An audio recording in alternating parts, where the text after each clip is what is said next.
Assalamualaikum warahmatullahi wabarakatuh. Selamat datang kawan-kawan semuanya di channel Ngobrol Horor atau channel Ngobor yang seperti biasanya udah kawan-kawan semua kenal. Ya sebelumnya kita libur-liburan terus ya Bro Ayung, tapi enggak apa-apa.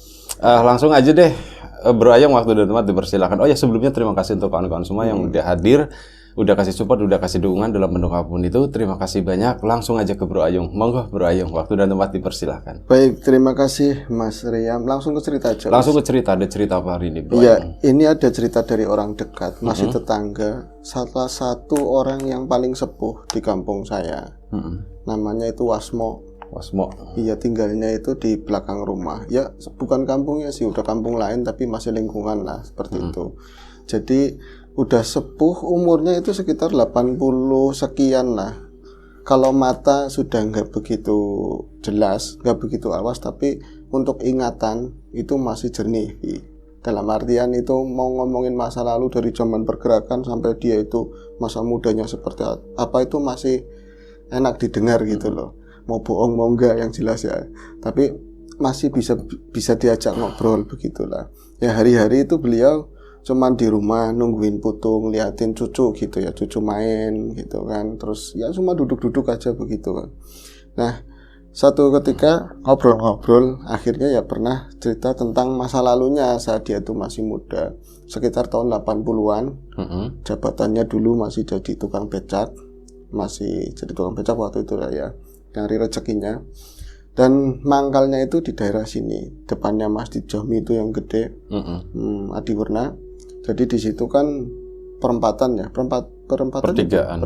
Ya perempatan ke sana kecil. Ya. Terus biasanya kalau sekarang itu ada pom bensin itu di depannya itu sering ada tukang becak dulu. Jadi dia mangkal di situ. Aku ngambilnya malam, Dek, katanya. Manggilnya Dek. Berarti kan dia 80 saya 70-an ya, Bi. Kakak adik. Ya aku mangkalnya di sana, Dek. Jadi saya nggak suka siang hari karena apa? Terik, panas, ngebul. Terus dulu kan jalannya itu banyak berbatu-batu. Kalau sekarang kan udah rapi, halus. Kalau ngulon, watu kabeh. Jadi saya tuh terlalu rekasa, terlalu berat untuk ngayuh becak kalau apalagi kalau penumpangnya nyampe jauh ke sana ya daerah Brebes gitu kan. Akhirnya saya tuh ngambilnya malam, adem. Terus bisa dibilang saingannya sedikit karena zaman dulu itu yang namanya kita kan ada setan katanya, cerita setan itu banyak banget, gak kayak sekarang neng HP KB katanya. Nah, dan TV ngomong HP tapi di TV. Kalau dulu itu jarang orang berani narik malam. Paling saya itu satu sama kawan itu namanya Wasmo. Ya masih lebih muda dari saya, tapi kalau fisik, kalau saya kan gede tinggi begitu ya, kuat. Kalau dia itu udah egrek-egrek. Jadi ada paru-paru begitu loh. Nah, TBC. Iya. Kecembang TVC. Nah itu kalau misalnya saya mangkal gitu, apalagi kalau misalnya hari-hari waktu ini ceritanya katanya lagi di bulan Apit, itu setelah bulan Syawal. Nah kalau bulan Syawal itu kan sewa banyak banget ya, orang-orang yang dari rantauan mesti bis pada teka, nyampe tukang becak dadakan ngumpul di situ semua. Pas bulan Apit sepi ganggring katanya, sepi banget. Ya saya kan kasihan walaupun saya juga punya keluarga. Wasmo denggigikan begitu. Kalau misalnya ada tarikan, saya kasih Wasmo dulu. Dia berapa kali narik, baru saya. Nah, malam itu saya juga nggak punya duit. Rokok yang lindingan tinggal sedikit. Wasmo lagi-lagi batuk, lagi-lagi pegangan dada, ngakik-ngakik. Ada Sinar Jaya waktu itu kan udah ada ya. Sinar Jaya itu datang, mau jugut mau, katanya. Ambil, itu saya ambil. Ya ternyata turun bapak-bapak sama ibu-ibu bahwa itu sarimi dulu, itu kan keren banget. Sarimi berarti isinya kan sarimi ya, bawa sarimi sama antena dari Jakarta, bawanya antena. Saya masih ingat banget itu. Mau gawa mau, Mas, orang penak Kang sampean bae. Udah bawa aja, gampang nanti saya sampai pagi. Akhirnya dibawa sama si Wasmo, sebentar nyebrang terus orang ulun sana kan. Nah ini saya nungguin Wasmo, ya nungguin penumpang maksudnya. Tapi Wasmo tak perhatiin, hampir mau sejam itu nggak balik-balik. Ya bocahnya balik, berarti nggak kesini lagi. Saya itu sendirian bocah ngomong ke saya, anak muda katanya. Saya itu sendirian, saya nungguin lama-lama itu bukan cuma penumpang yang sepi. Jadi bis juga mungkin yang naik juga sepi. Akhirnya yang tadinya kedatangan itu sering, berapa menit sekali atau berapa jam sekali, itu nggak ada yang lewat sama sekali. Saya itu akhirnya si beca itu, atapnya itu saya buka, wis glosor katanya, tiduran dulu lah di beca. Itu tiduran di beca, tutupnya udah dipasang begitu, saya sempat ngudut sekali, terus udah saya merem, capek wis pokoknya nungguin penumpang. Lah sekitar mungkin kira-kira jam 2 pas setengah 3an, nah, jam 2 wis, jam segituan, saya tuh kerasa ada yang ngoyok-ngoyok begini loh. Ada becaknya itu bergerak-gerak, tapi ya saya nganya tidurnya di rumah lah. Pokoknya ada yang bergerak, pas saya bangun, aku ada di becak lah. Di samping becak itu, yang saya lihat itu ana wong ayu wis, pokoknya ada orang cantik. Nah, kan gak kelihatan ada cupnya. Iya, bagian atas ke sini tuh gak kelihatan, tapi setengah dada ke bawah sampai pinggulnya kan kelihatan dari palang-palangan samping becak itu loh. Nah itu tapi gak umum deh. Lah primen sih Wak? Gimana Wak? Soalnya apa? Pakaiannya kalau orang dulu, ibu-ibu itu biasanya pakainya gamis lah, ala orang tua lah. Kalau misalnya plesiran kan seperti itu. Kalau bocah nom, kalau nggak kaos jaketan ya bawahnya androk atau celana levis katanya begitu. Kalau ini pakainya kayak pengantin, tapi bukan nganten yang dipajang. Ya lagi ada acara kayak gitulah. Kebaya, nengnya rada terbuka. Itu rada melendung sini sedikit. Saya siapa lagi kan? Saya langsung, ya kok, siap. Saya langsung turun lihat ke situ, teman-teman ayu banget, tapi nggak pakai sanggul yang gede, cuman kayak digulung-gulung sedikit lah. Saya bilang, bakal yuk numpak yuk, mau kemana? Dia itu nggak ngomong, cuman langsung itu loh mau masuk ke becak saya, hampir mau nyundul itu loh cupnya. Pas dia udah duduk, saya kan mungkin dia ngulon, pasti ngulon, banyak ngulonnya. Saya nyebrang, tapi sebelum itu cupnya saya buka dulu. Tak buka ya yuk, saya buka biar semriwing katanya. Padahal saya juga yang walaupun udah punya istri ya, tapi kan ngeliat cantik itu eman-eman. Saya bisa bahasa sekarang itu bisa ngekspos dari atas lah. Nah itu saya nyebrang, pas udah di depan masjid, sampingnya itu saya bilang, jenengan mau kemana katanya, ngulon katanya begitu, mau balik ngulon. Selama perjalanan itu kan sepi ya, ngulon terus. Saya ngelihat si perempuan cantik ini mungkin umurannya sekitar 30-an tahun atau kurang lah ya. Tapi dandanannya satu orang umum, yang keduanya wangi banget, baunya wangi banget, semberbet. Tapi wangi kembang apa saya nggak tahu. Yang lain yang aneh, dia itu nggak bawa tas, nggak bawa koper, nggak bawa jinjingan apapun. Kayak orang legang, tangannya begini plek, cuman begini aja udah. Saya ajak ngobrol nggak nyautin sama sekali. Yuk, jenengan berarti desanya apa? Gemalar, Pedas Lohor, Rumingsor apa? Saya tanyain cuman diem aja. Nah, pas di depan terminal sekarang itu rumah sakit ya. Itu kan ada bong Cina. Nah, kuburan Cina ya. Di situ banyak anak-anak ngumpul yang saya kenal semua lah. Nah, itu ada beberapa orang. Satu orang itu ngomong begini, "Kang, balik, ayah ini balik," katanya begitu. "Kok jam segini pulang? Biasanya kan sampai pagi." Kok ngomong kayak gitu? Jam segini sampai pagi pulang, kenapa pulang gitu kan? Nah, saya kan, saya bawa penumpang. Biasanya kalau bawa cewek, apalagi cantik, itu pada rewel, mendingo katanya, ada yang seperti itulah, ngomongin kayak orang ledekin. Ini ngomongnya seolah-olah kayak lagi saya pulang. Nah, mereka nggak ngeliat ada orang secantik ini atau apa. Saya ngomong, maklum ya mbak, kanca-kancan aku. Dia cuman manduk-manduk begitu kan. Sampailah di perempatan Singkil sana. Ada perempatan gitu kan. Terus saya ngulun di sana, jalan mulai nggak enak gitu kan ya. Kalau dulu itu batu, aspal keroak lah. Nah kesana itu makin ngulon. Saya sih tambah seneng. Dari atas kan kelihatannya ada yang goyang-goyang gitu ya. Terus tak ajak ngomong, maksudnya pengen ngerti rumahnya mana. Ada ngobrol kan enak mas. Gue mau ngobrol sama sekali. Terus ngulun, itu ada dampar sepur. Nah, rel kereta zaman kuna itu udah tebu, iya itu kan malang di jalan itu ya. Nah itu jegluk sedikit, itu dia rada mingset begini, jadi nggak ngelurus ke depan, rada ke arah saya lah, nyerong ke sana. Saya jadi ya Allah, wong kok ayu temen, tapi kok nggak mau ngomong sama saya gitu kan.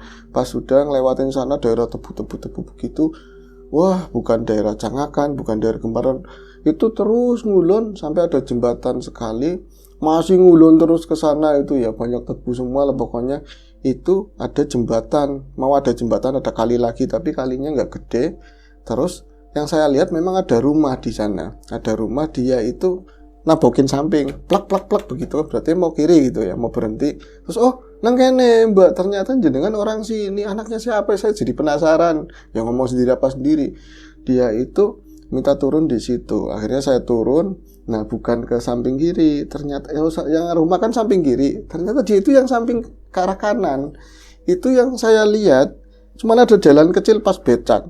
Ya wis saya tututin kan. Saya tututin ke sana. Ini sih rumahnya siapa ya? Saya nggak pernah ke sana-sana. Ternyata di situ ada rumah bagus. Kalau dulu itu ngomong rumah gedong lah di sana. Nah, pas sudah sampai di rumah itu di depannya, dia itu nggak ngomong makasih, nggak bayar sama sekali, cuman turun kayak orang duwe adab bisa dibilang gitu. Sayangnya cantik, saya nggak marah. Jadi adanya penasaran, orang ini mau kemana sih sebenarnya. Saya becak udah ditaruh di situ, saya ngikutin. Dia kan masih jalan ke depan rumah itu. Pas di depan rumah itu nggak bunyiin pagar, nggak apa, di dalam rumah itu ada yang keluar. Itu orangnya lebih cantik lagi yang keluar dari sana. Mungkin umurannya itu lebih tua sedikit lah, tapi cantik luar biasa. Pakaiannya mirip-mirip kayak gitu. Terus dia itu keluar, si cewek tadi kayak salim gitu, gimana, cuma nunduk begini mas, nunduk begini kayak hormat lah. Gimana siapa sih ya? Nah, cewek yang baru tadi itu sendiri lah, rumah itu ya kayak nggak ada orang sama sekali lah, cuman terang padang seperti itu. Pas dia itu saya senyum kan, karena dia ngeliat ke arah saya.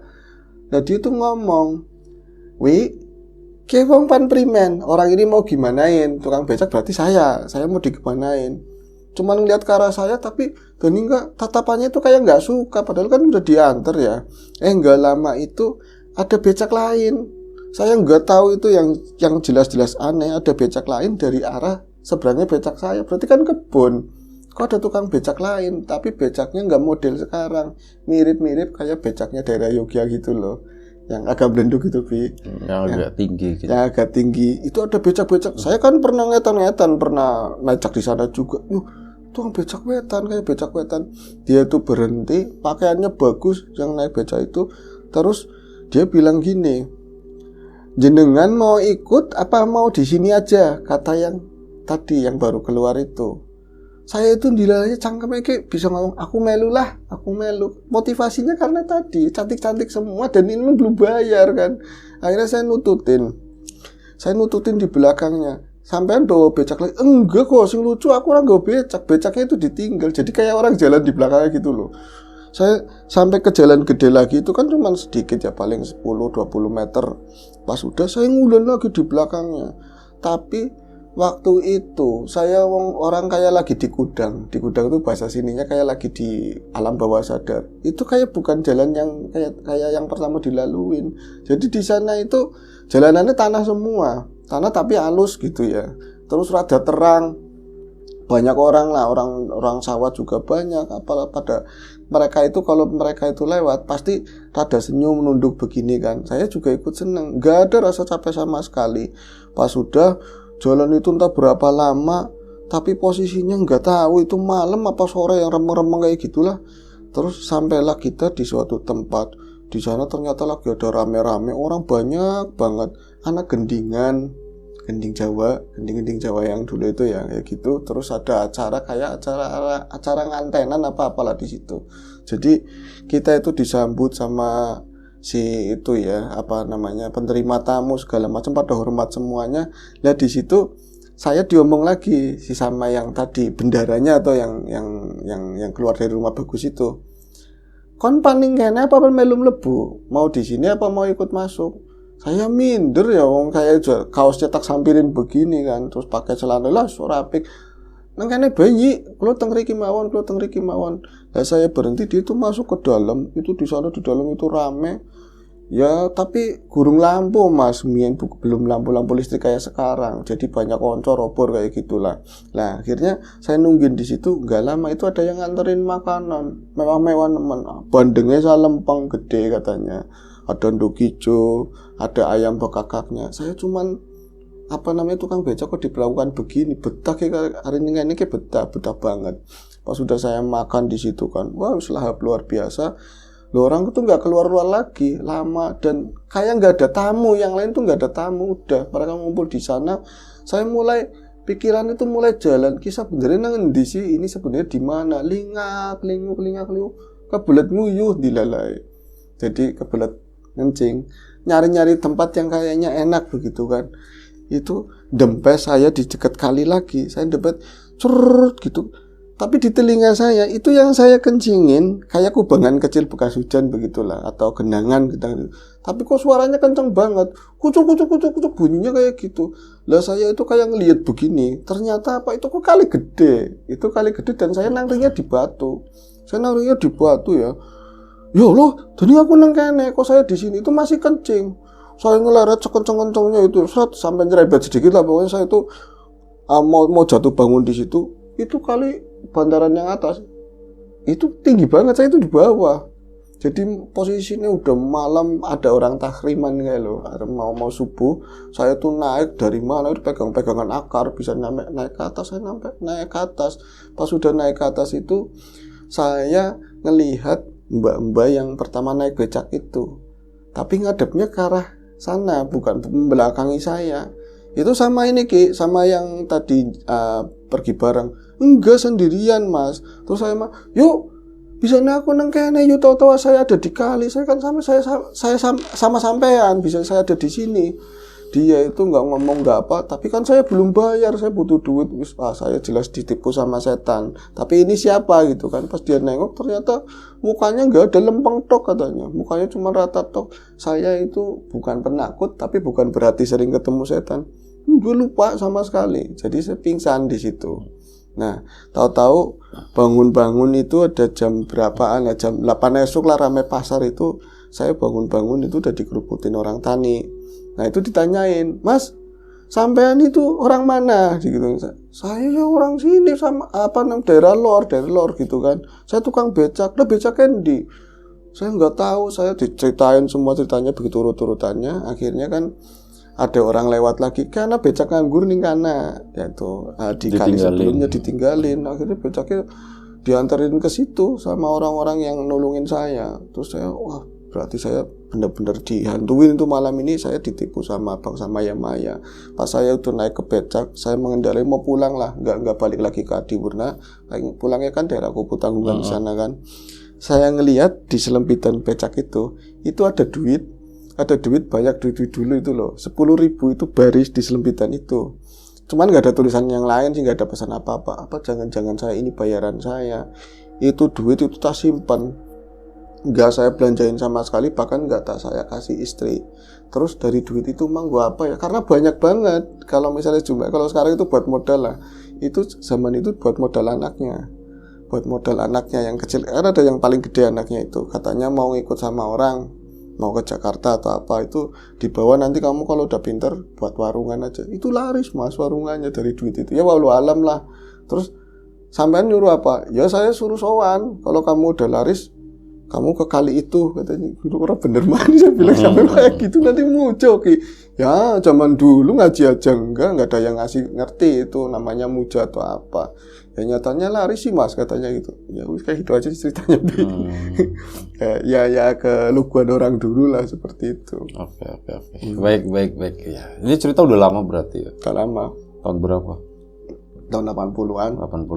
Udah lama ya. Udah lama sekali. Ya banyak sih kejadian-kejadian kayak gitu, cuman kan yang katanya dia itu ya paling nyata itu, cuman bisanya tadi itu di rumah yang gedung, tapi saya naik kali itu ada di situ, mukanya rata kayak gitu. Ya. Oke.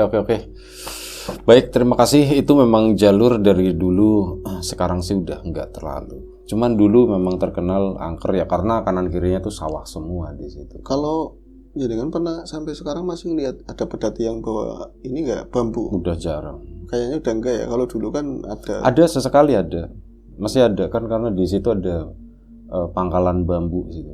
Iya, soalnya aku pernah sengaja gitu, maksudnya ngikutin arah dia pulang kan mungkin daerah wetan gitu ya. Sana. Pegirikan apa penusupan sana kan. Itu ternyata emang orangnya tidur dan memang kebunnya itu udah tahu jalan pulang begitu. Oke. Itu aja, cuman mau ngomong itu doang, itu kirain aja. ada cerita apa sama pedati. Soalnya itu jalur dulu juga sering sih banyak dilewatin di situ. Tapi masih ada pedati itu masih ada. Sesekali tapi jarang ya, jarang. Itu aja. Baik, terima kasih Bro Ayung. Terima kasih. Siapa tadi nama bapaknya yang cerita aja? Iya, Wasmo. Ya Pak Wasmo ya. Iya. Wasmo itu bukannya yang sakit batuk gitu. Wasmo yang sakit Pak Wasmin. Masmin. Gitu. Baik, terima kasih kawan-kawan di rumah juga terima kasih banyak. Itu satu cerita dari Bro Ayung mengenai seorang tukang becak yang lewat jalur itu ya. Jalur itu tuh nama kalau di sebelah timurnya itu Jalan Singkil. Iya benar. Kesananya lurus aja pokoknya ke arah barat situ ya. Nyampe Brebes biasa. Nyampe Brebes itu memang dulu terkenal lumayan suka, bahkan tahun 2000-an aja itu di daerah Singkil sini itu masih lumayan terkenal, cukup itulah banyak cerita gitu ya. Banyak cerita tahun 2000-an itu masih, cuman belakangan gak tahu pembangunan itu begitu cepat. Iya, perumahan semua. Dan yang tadinya tadi disebutkan Bong Cina itu sekarang udah berubah jadi terminal. Adiwarna. Pasti teman-teman yang pernah mengalami itu paham ya. Iya. Itu aja. Baik. Sampai jumpa di episode jangan langsung dong.